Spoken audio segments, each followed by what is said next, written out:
Hello. ई कल्याणी सुशीला भवन है? हाँ, कल्याणी सुशीला भवन के ही नंबर है। ई राउर आपन मकान है? ना ना, ये हमार घर ना। अच्छा अच्छा। हमार दीदी के घर है। ये जी बहुत दिन से केहू ना रहेला। ओके। हम कभी कभी जाए नहीं। घर की जिम्मेदारी हमरे पर बा। अच्छा। वैसे रहे के इंतजाम बहुत अच्छा बा। 4-5 लोग आराम से रह सकेला। For expedition? का एक्सपेडिशन करके चाहता नहीं? हाँ। अच्छा बात बा, लेकिन एकरा से पहले जे भी आइल बा, ओके, उनका एक्सपेडिशन के अनुभव बिल्कुल भी अच्छा ना रहे। अच्छा। मगर हाँ, अगर डर के काबू में रख सकता नहीं तो जरूर आ सकता नहीं। ओके ओके मैडम। फिर से एक्सपेडिशन। हेलो। हाँ बोल। हाँ, बात हो गई बात। प्लानिंग पक्का बा। ओके। अच्छा सुन, तू डुबा मत दिया बस। ना डुबाई मरदे बोलनी ना। तहरा साले डुबावे के आदत बा। छोड़ ना यार ये सब। पिछले बार आगरा के ट्रिप तहरा कारण कैंसिल था। सॉरी भाई। अच्छा सुन। हाँ बोल। कल्याणी वाला ट्रिप मिस मत करी है। ओके ओके। हेलो सल्लू। हाँ। तू चलत रहो एक्सपेडिशन खातिर? के? हम तू आदित्य। आदित्य दिन कबाब में हड्डी हो जाई। अरे वो आइटम ना जाई तो मजे ना आई। अरे वो तो जस्ट हमनी के एंजॉयमेंट खातिर जाई, फॉर एंटरटेनमेंट। समझ नहीं। ठीक बा। कल दोपहर के निकलम, सांझ के पहुंच जाए। ओके। सुन। हाँ बोल। हम कहत रही कुछ खाए के सामान वो रख ली है। See you tomorrow for our expedition.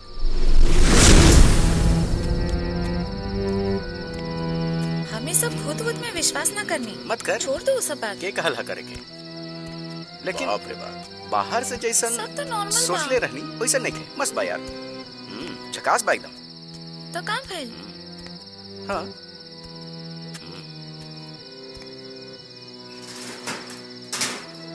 रहुआ लोग नमस्ते। आ गई नहीं हमनी के एक्सपेडिशन खाते।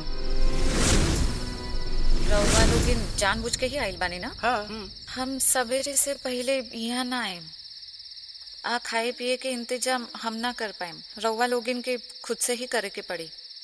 वैसे कोनो प्रॉब्लम ना होई ना? 5 बजे के बाद से प्रॉब्लम वैसे ही शुरू हो जाला। अभी तो शाम भी हो गइल बा। अभी से लेके सवेरे तक का होई कुछ नहीं के पता। हम चलता नहीं। अगर रउआ सब लोग सही सलामत रहनी तो सवेरे जरूर मुलाकात हुई। हाँ, घर की चाबी। Thank you. रउआ टेंशन ना ली, हमनी के रहे खातिर ही आई है। अच्छा मैडम, वो सब कब देखे को मिली? रउआ लोग इन भगवान के माने नहीं? जरूर माने नहीं। अगर भगवान के माने नहीं तो शैतान के भी माने के पड़ी। शैतान के साथ एक रात। ग्रेट। एनीवे, दिखाई तो दीनू। देखिए, ये तो आपन आपन बात है। खोजम तो मिले ना, खोजम तो ना मिली। रउआ लोग की रात अच्छा कटे। चलता नहीं हम।